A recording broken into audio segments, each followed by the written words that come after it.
మీ మోకాల నొప్పులకు ఎటువంటి సర్జరీ లేకుండా ఎపియాన్ పెయిన్ క్లినిక్ అందిస్తున్న అత్యాధునిక చికిత్స. దాని తర్వాత నట్స్ లో కూడా అన్ని నట్స్ మంచిది కాదు. అది నట్స్ లో బెస్ట్ ఈజ్ వాల్నట్స్.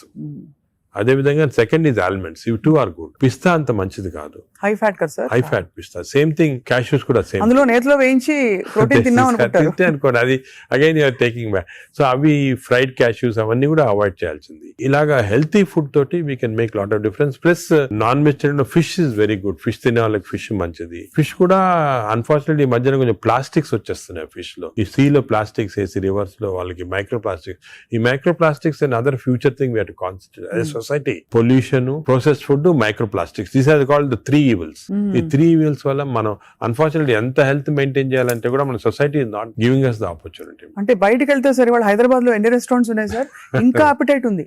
రాత్రి 11:30కి వెళ్తే కూడా ఇంకా బజింగ్. అసలు అందరూ ఎంత తింటున్నారు అంటే నేను రెస్టారెంట్స్ లో హెల్తీ ఫుడ్ కుక్ చేస్తే వాడడం మంచిదే, కానీ షార్ట్ కట్స్ తీసుకొని కుకింగ్ ఆయిల్ మళ్ళా యూస్ చేయటము, అదే విధంగా ప్రాసెస్ ఫుడ్ దాంట్లో యూస్ చేయటము, కలరింగ్ ఏజెంట్స్ యూస్ చేయటం, అది చేస్తే they are not very good. ఇప్పుడు తందూరి చికెన్ అని బాగా మంచి రెడ్ కలర్ వేస్తారు madam. That is not again good. It's bad for health. అంటే red colouring agents, preserving agents are not good. ఇదొక aspect. Second aspect gut health again not realised is physical activity. చాలా important. మీరు అనొచ్చు physical activity gut కి సంబంధం ఉంది. The gut is constantly reacting, liver is constantly reacting physical activity. మనకి daily standard 150 hours per week. 150 hours per week physical activity liver కి మంచిది. It has shown repeated గా 150 hours per week చేస్తే liver fat slow కరిగిపోతుంది. Now what is 150 hours a week అంటే 7 days లో 150 hours అంటే రోజుకు సుమారు 20 minutes per day. Okay, 150 అంటే 1.5 hours per 1.5 hours, 30 minutes per day for 5 days. Okay, 30 into 5 150 minutes అయితే 150 minutes per week కి సరిపోతుంది. అండ్ డైలీ చేయకపోవచ్చు, కొంతమంది వీక్ లో 2 సార్లు 3 సార్లు అలా చేయగలుగుతారు. టోటల్ క్వాంటిటీ ఇంత ఉండాలి 150 hours. ఇది మోడరేట్ ఎక్సర్సైజ్. అగైన్ చాలా మంది మేము ఎక్సర్సైజ్ అంటాం, ఇంట్లో తిరుగుతుంటాం, రోజంతా ఇంట్లో తిరుగుతుంటాం, ఇక్కడక్కడ పనులు చేసుకుంటా ఉంటాం, లేకపోతే మా ఆఫీస్ లో. అది కూడా that is not correct. Exercise అంటే మనం కరెక్ట్ గా ½ an hour you have to do moderate exercise. Moderate అంటే ఏమి? వాకింగ్ కానీ రన్నింగ్, ఏదన్నా మోడరేట్ అంటే మనం ఎక్సర్సైజ్ చేసినప్పుడు మాట్లాడుతుంటే మాట్లాడగలుగుతాం కానీ వీ కెనాట్ సింగ్. అవును, పాట పాడలేము, మాట్లాడగలుగుతాం. That is moderate exercise. అంటే we can carry on a conversation with somebody. ఆయాసపడుతూ కొంచెం క్యారీ చేయొచ్చు. మనం బాగా విగ్రెస్ అయితే మాట్లాడలేము, that is vigorous exercise. But మన if you're able to sing in doing exercise, that means it's not moderate. So మనం ఈజీగా టెస్ట్ చేసుకోవచ్చు. ఒకరొకరిలో వేరేగా ఉంటుంది. జనరల్ గా heart rate we say get to 50 to 70% అంటాం. అంటే 150 హార్ట్ బీట్ లాగా తెచ్చుకోవాలి. ఎందుకంటే మోడరేట్ ఎక్సర్సైజ్ చేసినప్పుడు మన హార్ట్ ఇంక్రీజ్ అయ్యే రేటు, సర్క్యులేషన్ ఇంక్రీజ్ అవుతుంది, లివర్ లో ఉన్న టాక్సిన్స్ అన్ని బయటకు వస్తాయి, బ్రెయిన్ సర్క్యులేషన్ ఇంప్రూవ్ అవుతుంది, హార్ట్ లో collateral. That's why we're emphasizing on this moderate exercise. ఏదో క్యాజువల్ గా పొద్దున ఒక 5 మంది ఫ్రెండ్స్ ఒక గంట సేపు నడిచామని ఒక 2 kilometers నడిస్తే దట్స్ నాట్ మోడరేట్ ఎక్సర్సైజ్. అది రెగ్యులర్ గా కన్సిస్టెంట్ గా చేయాలి. బాడీ కన్సిస్టెంట్ గా moderate exercise. Clear definition moderate అనేది.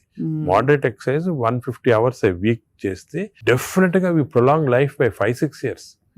In fact every 5 minutes of exercise కి you prolonging life by 7 minutes.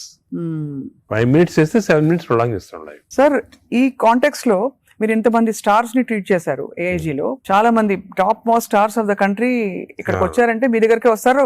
దీనికోసం కూడా వచ్చిన వాళ్ళు ఉన్నారు. వాళ్ళలో మీరు నోటీస్ చేసిన హెల్దీ హ్యాబిట్స్ ఏంటి సార్? అమితాబ్ బచ్చన్ గారు చాలా మంది వచ్చారు కదా సార్. చాలా నేను నోటీస్ చేసానంటే, ఒకటి ఓల్డ్ స్టార్స్, కొత్త స్టార్స్. వాళ్ళని కూడా ఓల్డ్ స్టార్స్ కూడా చాలా మందిని ఐ టు ట్రీట్. అండ్ ఇప్పుడు కూడా కొంతమంది వస్తుంటారు. Old stars, new stars difference ఏమంటే, ఈ కొత్త generation they are very health conscious.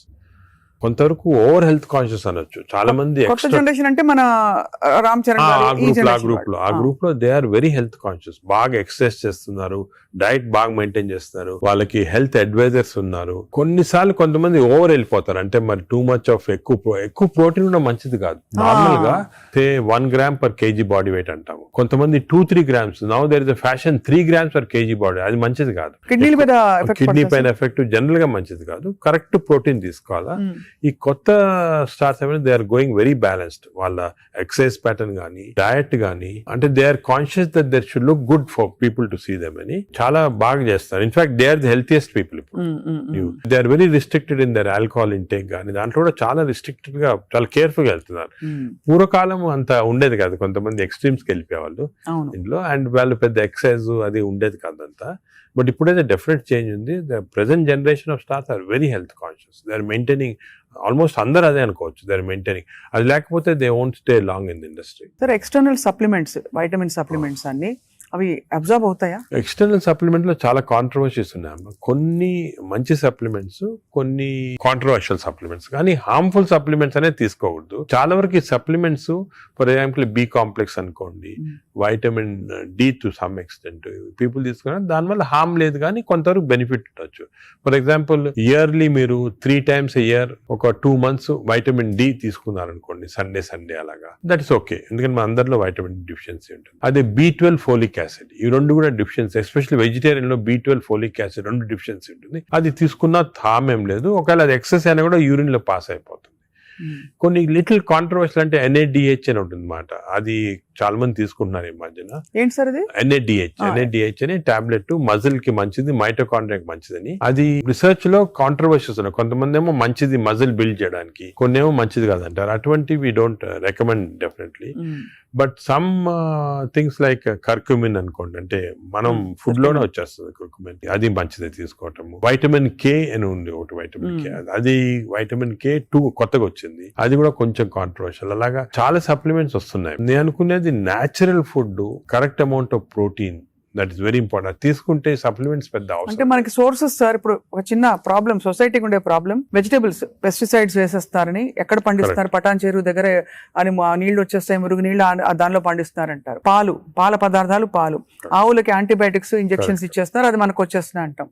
కోళ్లు, ఎగ్స్ కూడా సేమ్ థింగ్, న్యాచురల్గా కేజ్ ఫ్రీ, అదే ఫ్రీ బర్డ్స్ అని, అదొక ప్రాబ్లమ్. ఇంకా పోతే ఇంకా మిగతావన్నీ మనకు తెలిసినవే. ఫ్రూట్స్ సేమ్ థింగ్, కార్బైడ్ పెట్టి పండిస్తున్నారు. సో మనిషి వెతుక్కుంటున్నాడు సార్ ఏం తినాలి, ఎలా తింటే బెస్ట్, నేను ఇంకా కొంచెం ఆరోగ్యంగా ఎక్కువ కాలం బతకచ్చు. అంటే మీరు చెప్పింది చాలా కరెక్ట్. ఇది ఒక పెద్ద టాపిక్, సెపరేట్ టాపిక్, రోజు మనం డిస్కస్ చేస్తాం అంతా. హౌ టు మనకి సొసైటీలో అన్ఫార్చునేట్లీ ఇప్పుడు ఎస్పెషల్లీ సిటీస్ లో, ఈ ఊర్లలో అంత ఎక్కువ లేదు, సిటీస్ లో ఎక్కువ ప్రాబ్లం ఏమంటే ఈ contamination of food of various types, eggs నుంచి, మిల్క్ నుంచి, వెజిటబుల్స్ నుంచి, అన్ని దాంట్లో ఇట్స్ కమింగ్. సో ఎలాగ ఐడెంటిఫై చేసి how to go to organic. ఇప్పుడు ఆర్గానిక్ అనేది అందరికి అడ్వైస్ చేసాం, చాలా కష్టం, కాస్ట్ ఫ్యాక్టర్ ఒకటి, and agriculture can't sustain by just organic without this thing. అదే విధంగా మిల్క్ అనుకోండి, మిల్క్ లో మన ఫీడ్స్ లో మనకి మిల్క్ కి ఫీడ్స్ ఇస్తారు కదా, ఆవులకు ఫీడ్స్ వచ్చిన దాంట్లో ఆఫ్లోటాక్సిన్ అనే టాక్సిన్ కూడా వస్తా ఉంది. ఆ టాక్సిన్ వల్ల కొన్ని డ్యామేజ్ వస్తాయి. ఎగ్స్ కూడా కేజ్డ్ బర్డ్స్ గానీ ఇది, ఇవన్నీ కూడా మనకి డెఫినెట్లీ దెర్ ఈస్ కన్సర్న్. కొంతవరకు those who can afford it, organic food గానీ, ఇంట్లో గార్డెన్ చేసుకోవడం, గార్డెన్ ఫుడ్ తీసుకోవడం గానీ, అలాగే విధంగా పౌల్ట్రీ కూడా అలా చేయటం గానీ. ఫిష్ లో కూడా there is a ways of seeing that you don't get in to.